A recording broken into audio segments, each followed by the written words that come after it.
चलिए, तो इस वीडियो में हम लोग सीखने वाले हैं संख्याओं के बारे में। हमने लिख दिया यहाँ पे संख्याओं के प्रकार। हम लोग जानेंगे कि संख्याएं किस प्रकार से होती हैं, क्या होता है सम संख्या, विषम संख्या क्या होता है, वास्तविक संख्याएं क्या होती हैं, इन सभी संख्याओं के बारे में हम लोग इस वीडियो में समझेंगे। तो हमने यहाँ पे पहला लिख दिया है प्राकृत संख्या। प्राकृत संख्या क्या होता है ना, गिनती की सभी संख्याओं को प्राकृत संख्या कहा जाता है। प्राकृत यहाँ पे लिखा है या प्राकृतिक भी कह सकते हैं। हमने लिख दिया यहाँ पे वस्तुओं को गिनने के लिए जिन संख्याओं का प्रयोग किया जाता है उन संख्याओं को गणना संख्याएं या प्राकृतिक संख्याएं, इंग्लिश में बोला रहेगा तो नेचुरल नंबर्स कहते हैं। गिनती आप जैसे कि एक ही शुरू करते हैं, किसी भी वस्तु को आपको गिनना रहेगा 10 20 30 इस प्रकार से गिनना रहेगा, तो एक से ही आप स्टार्ट करते हैं। तो यहाँ पे हमने लिख दिया कि जैसे 1 2 3 एक से स्टार्ट करेंगे, यही होता है आपका प्राकृतिक संख्या। चलिए, दूसरा हमने लिख दिया पूर्ण संख्या। देखिए, इन्हीं प्राकृतिक संख्याओं में ना यदि आपने शून्य को सम्मिलित कर दिया तो वही हो जाता है आपका पूर्ण संख्या। बाकी हमने लिख दिया पूरा डेफिनेशन इसका। प्राकृतिक संख्याओं में शून्य को सम्मिलित कर लेने पर जो संख्याएं प्राप्त होती हैं उन्हें पूर्ण संख्याएं कहते हैं। ठीक है, पूर्ण संख्याएं कहते हैं होल नंबर्स, है ना, इंग्लिश में बोला रहेगा। तो जैसे यहाँ पे देखिए प्राकृतिक संख्याएं तो थी, बस उनमें शून्य सम्मिलित कर लिया गया, है ना। 0 1 2 3 इस प्रकार से हो गया, यहाँ पे इत्यादि अनंत तक चलते चले जाएंगे। ठीक है, चलिए अब हमने लिख दिया पूर्णांक। पूर्णांक क्या होता है ना, प्राकृतिक संख्याओं में शून्य तथा उनके ऋणात्मक मानों को भी सम्मिलित कर लेने पर जो संख्याएं प्राप्त होती हैं उसे पूर्णांक इंटीजर्स नंबर कहते हैं। तो देखिए यहाँ पर प्राकृतिक संख्या में ना, प्राकृतिक संख्या में यहाँ पे 1 से लेकर सभी धनात्मक संख्या था, 1 से लेकर सभी धनात्मक संख्या, तो इसमें शून्य को भी सम्मिलित कर लिया गया, साथ साथ जो धनात्मक संख्या थी इनके ऋणात्मक मानों को भी सम्मिलित कर लिया गया। ठीक है, 0 हो गया, धन 1 हो गया, धन 2 धन 3 इस प्रकार सभी धनात्मक संख्या, और यहाँ पे ऋणात्मक संख्याएं भी आ जाएंगी पूर्णांक में, है ना। ऋण 1 हो गया, ऋण 2 ऋण 3 सभी ऋणात्मक संख्याएं भी रहेंगी, तो यही होता है पूर्णांक। चलिए आ जाते हैं हम लोग सम संख्याएं पर। सम संख्याएं क्या होती हैं, वे प्राकृतिक संख्याएं जिनमें 2 से भाग देने पर पूर्णतः विभक्त हो जाएं एवं शेषफल शून्य बचे उन्हें सम संख्याएं इवन नंबर्स कहते हैं। जो भी आपके पास संख्या रहे, यदि आप ना उन संख्याओं को 2 से यदि आप भाग दे रहे हैं, ठीक है, 2 से उन संख्याओं, कोई भी संख्या रहे उसे 2 से यदि भाग दे रहे हैं तो संख्या पूर्णतः विभाजित हो जाए, शेषफल क्या बचे, शून्य बचे, तो उन संख्याओं को आप यहाँ पे सम संख्याएं कहेंगे, है ना। जैसे कि यहाँ पे 2 हो गया, 4 हो गया, इन सभी संख्याओं में यदि आप 2 से भाग देंगे ना तो शेषफल आपको शून्य मिलने लगेगा। ठीक है, 4 में भी आप 2 से भाग देंगे तो शेषफल शून्य आ जाएगा, 6 में भी यदि तो आप 2 से भाग देंगे तो शेषफल आपका शून्य मिलेगा। तो ये सभी संख्याएं रहेंगी जिनको आप 2 से भाग देंगे तो शेषफल शून्य हो जाएगा, संख्याएं पूरी तरह से विभाजित हो जाएंगी। अब चलिए विषम संख्या का क्या डेफिनेशन होता है। विषम संख्या वे प्राकृतिक संख्या रहेंगी, एक से लेकर सभी धनात्मक संख्याओं में। इसे देखेंगे कि कौन इस नियम पे पालन हो रहा है ना, कि वे प्राकृतिक संख्याएं जिनमें 2 से भाग देने पर, संख्याएं होनी चाहिए उसमें 2 से भाग देने पर पूर्णतः विभक्त न हो, पूर्णतः विभाजित नहीं होना चाहिए। विभाजित हो गया तो सम संख्या हो गया, विभाजित नहीं हो, शेष क्या बचे, 1 बचे उसमें। ठीक है, तो वे संख्याएं क्या कहलाती हैं, विषम संख्याएं कहलाती हैं, ऑड नंबर्स कहलाते हैं। ठीक है, यहाँ पर लिख दिया गया। चलिए जैसे कि यहाँ पर 1 हो गया, 1 में आप 2 से भाग देंगे तो क्या शेषफल तो 1 ही बचेगा, है ना। चलिए यहाँ पर जैसे 3 है, 3 में यदि आप 2 से भाग देंगे तो शेषफल क्या बचेगा, 1 बचेगा। इस प्रकार से जो भी संख्या है इनमें आप 2 से भाग देंगे तो पूरी तरह विभाजित नहीं होंगे, शेषफल आपका 1 बचेगा ही बचेगा। ठीक है, तो ये सब संख्याएं क्या है, विषम संख्या कहलाती है, और जो विभाजित हो गया उसे सम संख्या कह देंगे। चलिए आगे आ जाते हैं भाज्य संख्याएं। भाज्य संख्याएं क्या होती हैं, ऐसी प्राकृतिक संख्या जो एक या स्वयं के अतिरिक्त दूसरी संख्याओं से भी विभाजित हो जाएं उन्हें भाज्य संख्याएं कंपोजिट नंबर्स कहते हैं, ना। जैसे कि कोई भी संख्या हो गया वो अपने से अलावा किसी और भी संख्या से विभाजित हो जाए। यहाँ पर 1 को छोड़कर ही बात होता है ना, और 2 आता है अभाज्य संख्या में, है ना, और 3 भी आता है अभाज्य संख्या में। यहाँ पर बात हो रही है ना उन संख्याओं की जो अपने से छोड़कर किसी और भी संख्या से विभाजित हो जाए। ठीक है, तो यहाँ पर बात होगा उन संख्याओं का, यहाँ पे 1 को छोड़कर ही बात होता है। ठीक है, उन संख्याओं की बात करेंगे जो अपने के अलावा किसी और संख्या से विभाजित हो जाए। ठीक है, 1 या स्वयं के अतिरिक्त, स्वयं से तो कोई भी संख्या विभाजित हो जाएगा, उसके अतिरिक्त कौन से किसी और संख्या से विभाजित होना चाहिए संख्याओं को। ठीक है, तो यहाँ से 4 से स्टार्ट होता है। यहाँ पे भाज्य संख्याओं की बात करेंगे ना तो सबसे छोटी भाज्य संख्या यही 4 होता है ना। 4 क्या है, 2 से विभाजित हो जाएगा, अपने अलावा 1 से तो विभाजित होगा, साथ साथ 4 से भाग देंगे तो चला जाएगा, और 2 से भाग देंगे तभी विभाजित हो जाएगा, है ना। तो यहाँ पे 4 क्या हो रहा है, 2 से विभाजित हो रहा है, दूसरी संख्या से विभाजित हो रहा है। तो यहाँ पे जैसे 6 हो गया, 1 से 3 से विभाजित होगा, 2 से विभाजित होगा, तो दूसरी संख्या से विभाजित हो रहा है ना, तो ये हो गया भाज्य संख्या में आएगा। चलिए आगे होता है अभाज्य संख्या। अभाज्य संख्याएं क्या होती हैं, एक से बड़ी की बात करते हैं। इसमें भाज्य संख्याओं में भी 1 को नहीं सम्मिलित किया जाता है ना। अब देखिए यहाँ पे अभाज्य संख्याओं में भी 1 को नहीं सम्मिलित किया जाएगा। यहाँ पे 1 से बड़ी ऐसी प्राकृतिक संख्याएं जो 1 या स्वयं के अतिरिक्त किसी अन्य संख्या से विभाजित नहीं होती हैं अभाज्य संख्याएं प्राइम नंबर्स कहलाती हैं। कह रहा है ना कि जो भी आपकी संख्या हो 1 से बड़ी ही हो, वह ना सिर्फ स्वयं से विभाजित हो, इसके अतिरिक्त अन्य किसी भी संख्या से वो विभाजित नहीं होना चाहिए। ठीक है, जैसे कि यहाँ पर ये 2 से ही स्टार्ट होता है। ठीक है, 1 को छोड़कर ही बात करेंगे, देखिए 2 हो गया, दो क्या है, एक से ही इसको भाग, इसमें भाग जाएगा और यहाँ पे दो से ही जाएगा, है ना, अपने से ही इसमें भाग जाएगा। इसके अलावा और किसी और संख्या से इसको विभाजित नहीं किया जा सकता। 3 की बात करें तो 3 स्वयं से ही विभाजित होगा, है ना, और 1 से विभाजित होगा और किसी संख्या से नहीं होगा। 5 भी क्या है, अपने से ही विभाजित होगा। 5 सिर्फ स्वयं 5 से विभाजित होगा और 1 से विभाजित होगा, इसके अलावा और किसी संख्या से नहीं विभाजित होगा। तो इसी प्रकार से 2 हो गया, 3 हो गया, 5 हो गया, 7 हो गया, यहाँ पे 11 हो गया, 11 के बाद 13 आ जाता, 13 के बाद 17 आ जाता, 17 के बाद 23, इस प्रकार से रहता है। ये हो गया अभाज्य संख्याएं। चलिए आगे हमने लिख लिया परिमेय संख्याओं। परिमेय संख्याएं क्या होती हैं, वे संख्याएं जिसे p बटा q के रूप में लिखा जा सकता है जहाँ p q पूर्णांक नहीं होना चाहिए, उन्हें कहते हैं परिमेय संख्या। जैसे देखिए यहाँ पे लिखा गया जो संख्या p बटा q को मतलब अंश और हर के रूप में लिख सकें, जिन संख्याओं को के रूप में हो, अंश और हर के रूप में हो, जहाँ p तथा q दो पूर्णांक है। पूर्णांक कौन सी संख्या होती है, यहाँ पर एक बार हम लिख भी देते हैं। पूर्णांक क्या था, 0 से लेकर सभी धनात्मक संख्या हो सकता है, 1 2 3 इस प्रकार से लेकर सभी धनात्मक संख्या, साथ साथ सभी ऋणात्मक संख्या। ठीक है, इस तरह से हो गया सभी ऋणात्मक संख्या, यही होता है पूर्णांक। इन्हीं में से अंश और हर के रूप में कोई होना चाहिए। और ये भी ध्यान में रखेंगे कि हर में शून्य को नहीं करेंगे, अंश में तो रह सकता है लेकिन हर में शून्य नहीं करेंगे। तो इन्हीं संख्याओं को क्या कह देंगे, परिमेय संख्याएं कहते हैं, रेशनल नंबर्स कहते हैं। जैसे देखिए 3/4 हो गया, ठीक है, तो 3/4 दिख रहे हैं, अंश में भी इसी में पूर्णांक में से कोई है, ठीक है, कोई धनात्मक यहाँ पे संख्या है, कोई धनात्मक पूर्णांक है, और यहाँ पे हर में 4 है। यहाँ पे 5/6 लिख दिया गया, देखिए 4 दशमलव यहाँ पे 5 भी लिख दिया गया है ना। हम लोग जानते हैं कि जब भी कोई परिमेय संख्या रहता है, यदि उस दशमलव संख्या में बदलते हैं तो या तो उसका दशमलव प्रसार शांत होता है या तो अनवसानी आवर्ती होता है, दोहराव करेगा। तो यहाँ पे शांत है, 4.5 है, इसे हम लोग क्या लिख देंगे, 45/10 लिख सकते हैं और फिर अंश और हर में विभाजित कर सकते हैं। तो इसी तरह p बटा q के रूप में आप पुनः वापस आ जाएगा, ठीक है। यहाँ पे 17/40 हो गया, 40 हो गया। इस प्रकार से ये सब परिमेय संख्याएं हैं। अंश और हर में हम लोग ध्यान रखेंगे कि पूर्णांक होना चाहिए, ठीक है, कोई धनात्मक पूर्णांक हो जाए, ऋणात्मक पूर्णांक हो जाए, शून्य हो जाए, ठीक है, अंश में होना चाहिए। लेकिन हर में जब लिखेंगे तो ये ध्यान देंगे कि यहाँ पे शून्य न लिखें, ठीक है। जैसे कि यदि हमें लिखना रहेगा तो देखिए यदि हम लोग 0/1 लिख देना तो ये हम लोग का ये इसमें आएगा परिमेय संख्या में, ठीक है। लेकिन वही हम लोग यदि 1/0 लिख दे, 1/0 लिख देना तो यहाँ पे हर में शून्य नहीं होना चाहिए, तो यह नहीं आएगा परिमेय संख्या में। यदि 0/1 लिख दिया जाए मतलब शून्य लिख दें तो शून्य क्या है, परिमेय संख्या में रहेगा। अंश में यदि शून्य रहेगा तो परिमेय संख्या में आएगा। चलिए अब आ जाते हैं अपरिमेय संख्या। अपरिमेय संख्या क्या होता है ना, जो संख्या p बटा q के रूप में न हो, वे संख्याएं होती हैं ना जिन्हें p बटा q के रूप में, अंश और हर के रूप में आप नहीं लिख सकते, उससे कहते हैं अपरिमेय संख्याएं। जो संख्या p बटा q के रूप में न हो, जहाँ p तथा q पूर्णांक है तथा यहाँ पे q जो है हर है, 0 के बराबर नहीं है, अपरिमेय संख्या इरेशनल नंबर्स कहलाती है, ठीक है। जैसे कि कर्णिमित हो गया, इनमें देखिए वही संख्याएं आएंगी ना जिनका वर्गमूल नहीं निकल पाएगा, ठीक है। तो देखिए इसमें कर्णिमित हो गया, कर्णिमित 3 हो गया, ठीक है, यह अपरिमेय संख्या है। लेकिन कर्णिमित 4 को हम लोग नहीं ले सकते, कर्णिमित 4 को नहीं इसलिए नहीं ले सकते कि उस संख्या का वर्गमूल निकल जाएगा। जिन संख्याओं का वर्गमूल निकल जाएगा वो परिमेय संख्या में आ जाएगा, ठीक है। यहाँ पे यदि कर्णिमित 4 हम लोग लिखते तो धन ऋण 2 आ जाता, ठीक है। कर्णिमित 4 का वर्गमूल कितना, +-2 आता, जो कि आ जाता हम लोग का परिमेय संख्या, ठीक है। कर्णिमित 5 क्या है, अपरिमेय संख्या है। पाई भी क्या आता है, अपरिमेय संख्या में आता है। तो इसी प्रकार से एग्जाम्पल है, जो भी यहाँ पे करणी के अंदर कोई भी आप संख्या लिख सकते हैं, बस ध्यान रखेंगे तो उसका वर्गमूल न निकल पाए, ठीक है। तो इस प्रकार से कोई भी संख्या हो सकता है। चलिए अब वास्तविक संख्याओं को समझ लेते हैं। वास्तविक संख्याएं क्या होती हैं, परिमेय तथा अपरिमेय संख्याओं को सम्मिलित रूप से वास्तविक संख्याएं रियल नंबर्स कहते हैं। परिमेय तथा अपरिमेय संख्याओं को साथ में मिला देंगे ना तो ही हो जाता है आपका वास्तविक संख्या, ठीक है। तो यहाँ पे हो गया, हम लोग जानते हैं कि परिमेय संख्या में क्या होता है, वे सभी संख्याएं आएंगी जिससे अंश और हर के रूप में हम लोग लिख सकेंगे।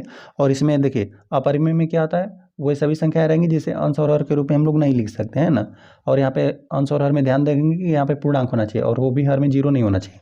देखिए तो यहाँ पर यह कर्णी में 5 लिख दिया गया, तो कर्णी में 5 क्या है, अपरिमेय संख्या है, तो भी ये क्या है, वास्तविक संख्या में होगा। 3/4 क्या है, परिमेय संख्या है, फिर भी ये वास्तविक संख्या में होगा। कर्णी में 8 है, यह क्या है, एक अपरिमेय संख्या है। अपरिमेय संख्या तभी भी ये वास्तविक संख्या में रहेगा। 1/2 है ना, ये क्या है, परिमेय संख्या है, परिमेय संख्या है, फिर भी ये वास्तविक संख्या में रहेगा, ठीक है। चलिए तो इस प्रकार से होगा। अब आगे है उत्तरवर्ती या अनुवर्ती संख्याएं। उत्तरवर्ती या अनुवर्ती संख्याएं क्या होती है ना, देखिए किसी भी प्राकृतिक संख्या से ठीक अगली प्राकृतिक संख्या उसकी उत्तरवर्ती या अनुवर्ती संख्या कहलाती है, ठीक है। जैसे कोई भी आपके पास संख्या हो जाए, यदि मान लेते हैं संख्या 10 है तो उसका उत्तरवर्ती पूछेगा, 10 में क्या कर देंगे, उसकी ठीक अगली प्राकृतिक संख्या क्या होगी, 11 होगा, ठीक है। यहाँ पे दिया हुआ है किसी भी प्राकृतिक संख्या में 1 जोड़कर उसकी उत्तरवर्ती या अनुवर्ती संख्या प्राप्त की जा सकती है। चलिए यहाँ पर हमने लिखा है, जैसे हम लिख देते हैं, चलिए 11 का ही निकाल देते हैं, 11 का हम लोग लिख देते हैं अनुवर्ती। 11 का अनुवर्ती क्या होगा, किसी भी संख्या प्राकृतिक संख्या का अनुवर्ती निकालना है तो उसमें आप 1 जोड़ दीजिए, ठीक है। सिंपली यहाँ पे 1 जोड़ देंगे तो ठीक अगली संख्या आपको, अगली प्राकृतिक संख्या आपको मिल जाएगी। 11 में 1 जोड़ देंगे तो यह 12 हो जाएगा, ठीक है। यदि और चलिए कोई संख्या ले लीजिए, 50 ले लेते हैं, 50 का लिख देते हैं अनुवर्ती। क्या हो जाएगा, 50 में आप 1 जोड़ देंगे तो ये आपको मिल जाएगा 51।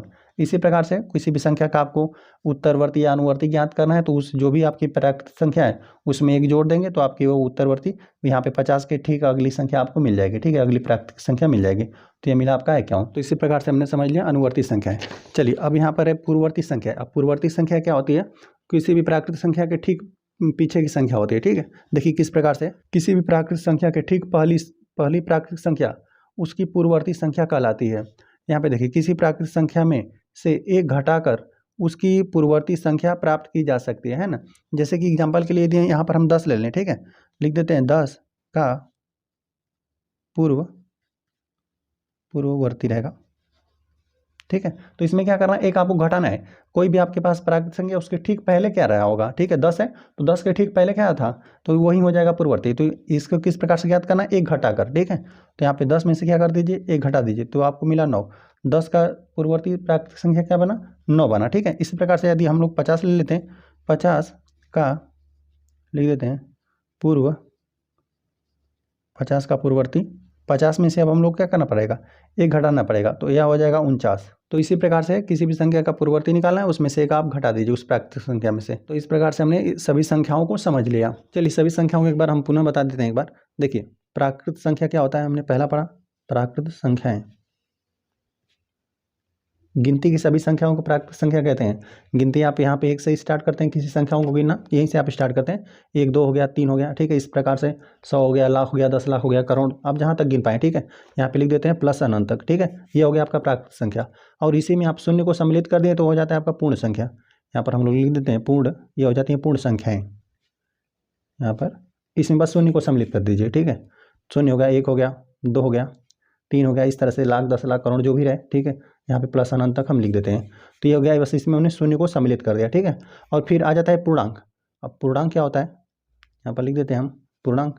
पूर्णांक में देखिए सभी प्राकृत संख्या तो रहेगा, ठीक है, साथ साथ शून्य भी रहेगा और यहाँ पे सभी इसके जो धनात्मक वैल्यू है ना इसके सभी ऋणात्मक मान भी रहेंगे इसमें, ठीक है। तो यहाँ पर हम लोग लिख देते हैं, देखिए इसमें 0 रहेगा, 1 रहेगा, 2 3, इस तरह से सभी धनात्मक संख्या और साथ साथ इनके ऋणात्मक मान भी रहेंगे। ऋण 1 हो गया, ऋण 2 हो गया, ऋण 3 हो गया, इस तरह से सभी ऋणात्मक संख्याएं भी यहाँ पे रहेंगी, ठीक है। सभी धनात्मक संख्या, पूर्णांक को किस प्रकार से बोलेंगे, सभी धनात्मक संख्याएं, सभी ऋणात्मक संख्या, साथ में 0 रहेगा तो उसे क्या बोलते हैं, पूर्णांक कहते हैं, ठीक है। अब आ जाता है परिमेय संख्या, ठीक है। परिमेय संख्या को यहाँ पर हम लोग लिख देते हैं परिमेय संख्याएं रहेगा। परिमेय संख्या क्या होते हैं, जिसे हम लोग P बटा Q के रूप में लिख सके, P बटा Q के रूप में लिख सकें, उसे ही कहते हैं परिमेय संख्या। और इस बात का ध्यान देते हैं कि P, Q यह पूर्णांक ही होना चाहिए, P, Q पूर्णांक हो, मतलब देखिए पूर्णांक यही है सब, ठीक है। पूर्णांक यहीं से कोई धनात्मक संख्या रहे, कोई ऋणात्मक संख्या रहे, शून्य भी रह सकता है, लेकिन वो भी हम लोग ध्यान देंगे ना कि यहाँ पे हर जो है वह हर कभी 0 के बराबर नहीं होना चाहिए, है ना। हर में 0 नहीं लिखते हैं, है ना। यदि जैसे की बात करेंगे, जैसे हम लोग लिख देते हैं, जैसे कि 1/2 हो गया, 5/6 हो गया, ठीक है, 5/6 ही लिख देते हैं। यहाँ पे 0 लिख देते हैं, 0 भी क्या रहेगा, परिमेय संख्या में आएगा, ठीक है। यह भी पूर्णांक है, इसके बटे हम लोग क्या 1 2 इस प्रकार संख्या हम लोग लिख सकते हैं, लेकिन 1/0 नहीं लिखेंगे, है ना। हर में 0 नहीं होना चाहिए। ये हो गया परिमेय संख्या। और परिमेय अपरिमेय संख्याओं को मिलकर ही वास्तविक संख्या बनता है, ठीक है। तो चलिए यहाँ पर हम लोग परिमेय संख्या हो गया, यहाँ पे अपरिमेय संख्याओं को लिख देते हैं, अपरिमेय संख्याएं। चलिए अपरिमेय संख्या क्या होती हैं, जिन संख्याओं को P बटा Q के रूप में न लिखा जा सके, ठीक है। लिख देते हैं P बटा Q के रूप में न लिख सकें। और यह भी बात लिखेंगे कि P Q जो है वो पूर्णांक ही होना चाहिए, P, Q पूर्णांक हो, और हर जो है इसमें भी 0 के बराबर नहीं होना चाहिए। और जैसे की बात करेंगे एग्जाम्पल में, तो उन सभी संख्याओं को आप लिख सकते हैं जिनका वर्गमूल ना निकल पाए, वर्गमूल निकल जाएगा तो हो जाएगा परिमेय संख्या में, ठीक है। पाई भी लिख सकते हैं, करणी में यहाँ पे 2 हो गया, करणी में 3 हो गया, करणी में 4 को नहीं लेंगे उसका वर्गमूल निकल जाएगा, धन ऋण 2 हो जाएगा, ठीक है, जो कि इसमें परिमेय संख्या में आ जाएगा, ठीक है। और यहाँ पे पाई को भी लिख देते हैं, पाई एक अपरिमेय संख्या होता है। और इन दोनों को मिलाने से ना, देखिए इसको और इसको, इन दोनों को हम लोग मिला देते हैं तो यही आपका बन जाता है वास्तविक संख्या। वास्तविक संख्या है रियल नंबर, वास्तविक संख्याएं। जो भी था संख्याओं के बारे में हमने बता दिया। और हमने जो भाज्य अभाज्य संख्या बताया था उसके बारे में भी समझ लेते हैं। भाज्य क्या संख्या है? वे संख्याएं जो एक और अपने से अलावा किसी और संख्या से विभाजित हो, और वो संख्या क्या कहलाती है? भाज्य संख्या कहलाती हैं। और ये संख्या 4 से ही स्टार्ट होता है, ठीक है। एक को तो न भाज्य में ना ही अभाज्य में सम्मिलित किया जाता है, दोनों में नहीं। और 2 की बात करें तो वो होती है अभाज्य संख्या। अभाज्य संख्याएं लिख देते हैं पूरी बात, ठीक है। अभाज्य संख्या क्या होती है? वे संख्याएं जो एक से विभाजित होती हैं या तो स्वयं से विभाजित होती हैं, ठीक है। स्वयं से विभाजित होगा तो संख्या 2 हो गया, 3 हो गया, ठीक है। 2 3 की बात करें तो यह अपने से ही सिर्फ विभाजित होंगी और ये 1 से होंगी। और 4 की बात करें तो अपने से अलावा किसी और से विभाजित हो जाएगा। किससे हो जाएगा? यहाँ पे 2 से हो जाएगा, ठीक है। यहाँ पे 4, यहाँ पे हो गया 6, 6 भी इसमें हो जाएगा, 7 इसमें रहेगा, ठीक है। नहीं, 5 की बात करें पहले तो यहाँ पे 5 इसमें रहेगा, ये अभाज्य संख्या होता है। 6 इसमें रहेगा, 7 की बात करें तो 7 भी इसी में रहता है, 7 भी अभाज्य संख्या होता है। 8 इसमें रहेगा, 9 इसी में रहेगा, 10 की बात करें तब 10 भी इसी में रहेगा, है ना। दूसरी संख्याओं से विभाजित है, ठीक है। और 11 की बात करें तो 11 इसमें रहता है ना। अभाज्य संख्या में होता है। इसी प्रकार से वे संख्याएं जो स्वयं से विभाजित हों अभाज्य संख्याएं कहलाती हैं, और कोई किसी दूसरे से विभाजित हो गया तो अभाज्य संख्याएं कहलाती हैं। यहाँ पे संख्याएं लिख देते हैं। तो इसी प्रकार से भाज्य और अभाज्य संख्याएं हो गई। और सम और विषम संख्याओं को हमने पढ़ा था, यहाँ पे लिख देते हैं सम संख्याएं। सम संख्याएं क्या है? वे संख्याएं जो दो से पूर्णतः विभाजित हो जाएं, शेषफल शून्य है, उसे कहते हैं सम संख्याएं। जैसे कि यहाँ पे 2 हो गया, 2 हो गया, 4 हो गया, 3 को नहीं ले सकते है ना। 3 क्या है? विषम संख्या में आ जाएगा, ठीक है। 2 से पूरी तरह से विभाजित नहीं है 3, ठीक है। और यहाँ पे देखिए 4 क्या है? पूरी तरह से विभाजित है। 6 भी इसी प्रकार से 8 भी हो जाएगा। इस प्रकार से ये सभी सम संख्याएं हैं। और वहीं विषम संख्या की बात करें, विषम संख्याएं वे संख्याएं हैं जिसे में आप यदि 2 से भाग दे रहे हैं ना तो शेषफल 1 बचेगा, ठीक है। जैसे कि 1 भी हो गया, 1 में यदि 2 से भाग देंगे तो भाग जाएगा ही नहीं, मतलब यहाँ पे शेषफल आपका 1 ही बच ही गया, ठीक है। 1 हो गया, 3 हो गया, 4 इसमें रहेगा, 5 इसमें रहेगा, 5 6 इसमें 6 विभाजित है, सम है, और 7 भी सम है। 8 की बात करें तो 8 भी सम है, और 9 की बात करें तो यह भी सम है। तो इस प्रकार से विषम संख्याएं 1 3 5 7 9 ये सब विषम संख्याएं हैं। और हमने अनुवर्ती संख्याएं पढ़ा था ना, अनुवर्ती संख्याएं, ठीक है। मतलब वे प्राकृतिक संख्याएं रहेंगे जिनके एक आगे कौन सी प्राकृतिक संख्या है, ठीक है। जैसे यदि हम लोग 10 की बात करते हैं, 10 का लिख देते हैं अनुवर्ती, इसमें 1 जोड़कर ज्ञात करते हैं, ठीक है। इस अनुवर्ती मतलब आगे की तरफ, ठीक है। इसके आगे कौन सा होगा? तो 10 में क्या करना है आपको? सिंपली 1 जोड़ देना। तो 10 का अनुवर्ती 11 हो गया, ठीक है। इसी प्रकार से और पूर्ववर्ती हम लोग लिख देते हैं, पूर्ववर्ती। पूर्ववर्ती क्या होता है? संख्या, इसका मतलब है पीछे की संख्या है, ठीक है। यहाँ पर यदि हम 10 की बात करें, 10 का पूर्ववर्ती, तो 10 का पूर्ववर्ती क्या हो जाएगा? 10 में से आपको जिस भी संख्या का पूर्ववर्ती याद करना है, पहली संख्या, उसमें से आपको 1 घटाना है, ठीक है। पीछे की उसकी संख्या प्राकृतिक संख्या आपको प्राप्त हो जाएगी। 10 में से 1 घटा देंगे तो आपको मिल जाएगा 9 मिल जाएगा, ठीक है। तो इसी प्रकार से अनुवर्ती मतलब 1 उसमें जोड़ दीजिए, पूर्ववर्ती पूछेगा तो 1 घटा दीजिए। चलिए ठीक है। तो इस प्रकार से हमने सभी संख्याओं के बारे में समझ लिया। वीडियो पसंद आया हो तो वीडियो को लाइक कर दीजिए। यदि चैनल पर नया है तो कृपया चैनल को सब्सक्राइब कर दीजिए।